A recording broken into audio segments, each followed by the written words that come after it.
Bilang preparation sa playoffs, patuloy nating pag-aaralan yung mga draft ng mga team na nakapasok dito. Naagawa na nga din pala ako ng draft analysis para sa Todak at RSG. Baka gusto nyong i-check pagkatapos nyong panoorin to. Gantong-ganto lagi yung preferred na ban ng Falcon pag nasa blue side sila. Actually, sa tatlong blue side matches nila, halos lahat yan pare-parehas lang ng ban. 1-1 Grak at saka Ling. Isang beses lang nilang hindi binan si Ling. Hindi kasi naban ng red side yung Valentina nun kaya sila na yung nagban. Yung Onyx naman sumagot ng Valentina ban na default ban lang naman pag nasa red side ka, tapos Franco.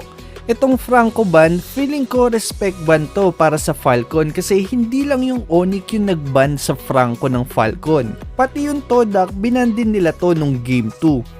Tapos Savior ban na may 92% pick ban rate lang naman pero 22% lang yung win rate niya. Feeling ko nakakapag-adapt na yung mga pro players sa gameplay ni Savior kaya ang baba na ng win rate niya.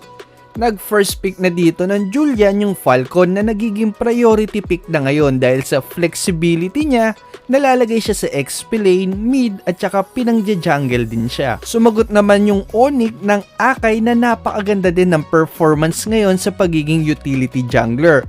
At napaka-flexible din kasi may mga team na ginagamit to sa XP lane o kaya bilang roamer at isa na yung Falcon sa mga team na yon.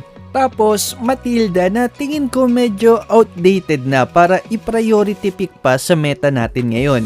Kasi sa MPLPH, conditional na lang yung pagpili kay Matilda. Usually, ginagawa to pag pinapartner siya sa mga bruiser na walang pang-escape. Halimbawa kay Barats. O kaya naman sa mga glass cannon na walang pang-escape, katulad nung ginawa ng RRQ kay Iritel. Pero take note lang natin na nilast pick to ng RRQ nung nagmatilda sila nung match na yon. Tingin ko hindi na talaga siya pang priority pick ngayon. Parang mas magandang idea pa nga sana kung inagaw na lang nila yung Bea sa Falcon na nagpahirap lang naman sa kanila nung game 1 at ng game 2. O kaya inagaw nila yung Esme.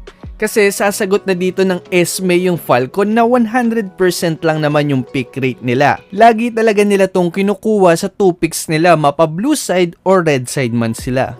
Tapos kukunin na din nila yung Beatrix na hindi natin mapagkakailang top tier marksman ngayon kahit nakaka-nerf lang sa kanya. Sasagot naman yung Onyx ng usual na Dairot pick na natural counter sa Esmeralda. Tapos ibaban nila yung Selena na isa sa mga signature pick ni Justin. At saka yung Johnson, kung iisipin mo kasi roamer at mage na lang yung kulang sa Falcon dito at pwede nilang ipang surprise sa Onyx to, lalong lalo na ang lalambot ng lineup ng Onyx. Yung Falcon naman ni-respect bad na yung signature Popol and Kupa ni CW.